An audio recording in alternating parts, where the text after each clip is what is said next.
Hi guys, இன்னைக்கு நாம water lily planting video தான் பார்க்க போறோம். இப்போ பார்க்குறோமே இந்த பிளான், இது எங்க ஒரு ரிலேட்டிவ் அக்காவோட பிளான் தாங்க. அவங்க தான் நமக்கு ஒரு பிளான் தந்திருக்காங்க. அதோட பிளான்டிங் வீடியோ தான் பார்க்க போறோம். இந்த பிளான்ல கொஞ்சம் பாசி இருந்துச்சு, ஸோ அதை ரிமூவ் பண்றதுக்காக தான் நான் இந்த மாதிரி தண்ணிக்குள்ளாடி போட்டு வச்சுக்கிட்டேன். இந்த மாதிரி தண்ணிக்குள்ளாடி போட்டு வைக்கும்போது ஆட்டோமேட்டிக்காக அந்த பாசி எல்லாமே ரிமூவ் ஆகி வந்துடும். சாயில் மிக்ஸ் தான் பார்க்க போறேன். நம்ம கிளே சாயில் தான் எடுத்துக்கணும். எப்போவுமே வாட்டர் லில்லியை கிளேல தாங்க நடணும். ஆறு குளம் இந்த மாதிரி இடத்துல இருந்து தான் மேக்ஸிமம் அந்த சாயில் எடுத்துப்பாங்க. பட் நான் இன்னைக்கு நார்மலாக பிளான்ட் எப்படி பிளான் பண்ணுவோமோ அந்த மாதிரி தான் பிளான் பண்ண போகிறேன். ஸோ அதுக்காக நான் கொஞ்சம் கார்டன் சாயில் தாங்க எடுத்துக்கிட்டேன். அப்புறம் ஃபெர்டிலைசர் கூட ஆட் பண்ணிக்கிட்டேன்.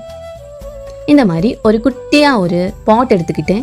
இந்த பாட்டில் வந்து ஹோல் இல்லாத மாதிரி பார்த்துக்கோங்க. பிகாஸ் இந்த மாதிரி நம்ம வாட்டர் லில்லி பிளான் பண்ணும்போது அந்த பாட்டில் ஹோல் இருக்க வேண்டிய தேவையே இல்லை. இந்த பிளான் கொஞ்சம் குட்டி தாங்க, பட் இந்த பிளான் ஹெல்த்தியாக தான் இருக்குது. நான் அந்த தண்ணிக்குள்ளாடியே கொஞ்ச நாள் வச்சுட்டேன். ஸோ அதோட லீவ்ஸ் கொஞ்சம் ஸ்பாயில் ஆகிடுச்சு. ஸ்டில் பிளான் ஹெல்த்தியாக தான் இருக்குது.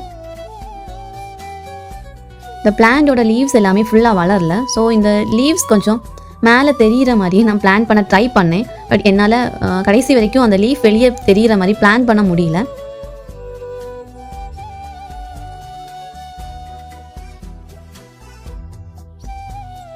அப்புறமா நான் என்ன பண்ணேன்னா கொஞ்சம் தண்ணி ஸ்ப்ரே பண்ணிக்கிட்டேன். தண்ணி ஸ்ப்ரே பண்ணும்போது அந்த சின்னதாக இருந்த லீஃப் எல்லாமே கொஞ்சம் வெளியே வந்துச்சு.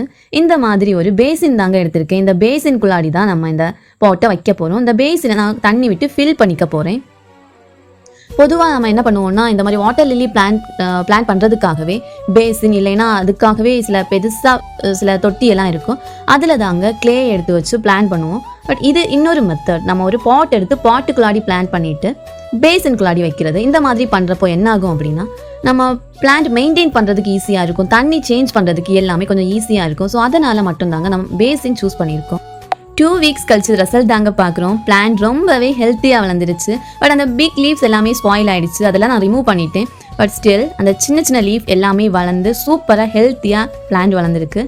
இப்போ என்னென்னா நம்ம தண்ணி கொஞ்சம் ஸ்பாயில் ஆகிடுச்சு. 2 வீக்ஸ் ஆகிடுச்சுல. ஸோ தண்ணியோட கலர் சேஞ்ச் ஆகிடுச்சு. மண்ணெல்லாம் வெளியே வந்துச்சு. ஸோ நான் கொஞ்சம் தண்ணி சேஞ்ச் பண்ணிவிட்டு அதுலேயே மீன் விட்டால் எப்படி இருக்கும் அப்படின்னு தான் பார்க்குறோம். கலர்ஃபுல்லான 2 மீன் எடுத்துக்கிட்டேன். இந்த மீனை கொஞ்சம் உள்ளே விட்டேன். பார்க்குறதுக்கே ரொம்ப அழகாக இருந்துச்சுங்க. பட் அதுக்கப்புறம் தான் தெரிஞ்சிச்சு இந்த மாதிரி சின்ன பாட்டில் வைக்கக்கூடாது அப்படின்னு. ஸோ நம்ம ரீபாட்டிங் தாங்க பார்க்குறோம்.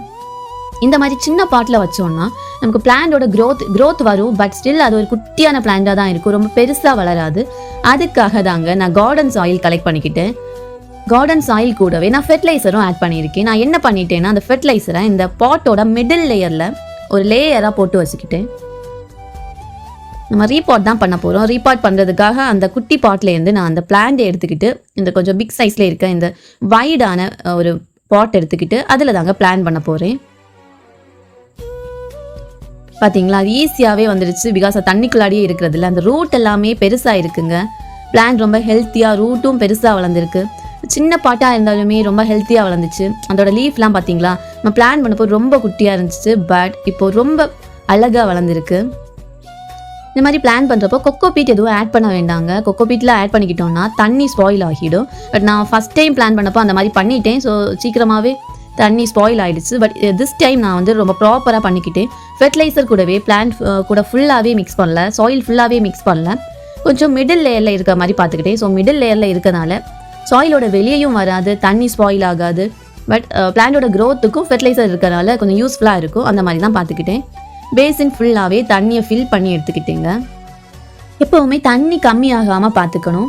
பிகாஸ் இந்த வாட்டர் லில்லிக்கு தண்ணி தாங்க மெயின். அது மாதிரி அதோட சாயில் கிளே சாயிலாக இருக்கணும். ஸோ தண்ணி எப்போவுமே கம்மியாகாமல் பார்த்துக்கணும். இனி இதில் நம்ம கொஞ்சம் கலர்ஃபுல்லான ஃபிஷ் எல்லாமே போட போகிறோம். ஃபிஷ் போடும்போது பார்க்குறதுக்கு ரொம்ப அழகாக இருக்கும். ஸோ அதனால் நான் ஒரு 3 ஃபிஷ் எடுத்துக்கிட்டேன். அந்த ஃபிஷ்ஷையும் உள்ளே போட்டுட்டேன். அது அந்த தண்ணிக்குள்ளே எப்போவுமே ஃபிஷ் இருந்தால் அழகாக இருக்கும்ல, குழந்தைங்களுக்கும் பார்க்குறதுக்கு ஹாப்பியாக இருக்கும்.